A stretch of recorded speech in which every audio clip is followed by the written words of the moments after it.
வந்து ரொம்ப தெளிவா கேட்கிறார். ஆந்திரால போய் நம்ம அரசியல் பண்ண முடியுமா? அங்க கர்நாடகால பண்ண முடியுமா? மகாராஷ்டிரால பண்ண முடியுமா?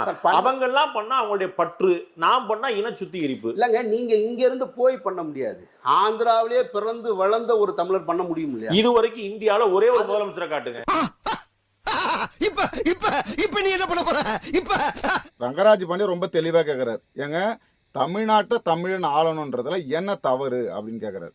இதை ஆந்திராவில் போயோ, ஆந்திராவில் ஒரு தமிழன் ஆள முடியுமா, இல்லை கர்நாடகாவில் ஆள முடியுமா, இல்லை பீகாரில் ஆள முடியுமா, ஒரிசாவில் ஆள முடியுமா, இப்படி வந்து கேள்விகளை தொடர்ந்து அடிக்கிட்டு வரும்போது அதுக்கு வந்து அமீர் சொல்கிறாரு, இங்கேருந்து போய் ஒருத்தவங்க வந்து அங்கே ஆள முடியாதுங்க, அங்கேயே பிறந்து வளர்ந்த ஒருத்தவங்க ஆளலாமா. இது வரைக்கும் மற்ற இந்தியாவில் எந்த மாநிலத்திலுமே அந்த மொழியை தாய்மொழியாக கொண்ட ஒருவர் தான் இங்கே ஆட்சியாளராக இருக்காங்க. அவங்க தான் முதலமைச்சராக இருக்காங்க. அந்த இனத்தை சார்ந்தவர் தான் ஆள்றாங்க. தமிழ்நாட்டில் மட்டும்தான் தமிழன் ஆளணும்னு சொல்கிறதே தவறுன்னு சொல்கிறக்கூடிய இந்த மாதிரி தற்குறிங்களாம் இருக்காங்க.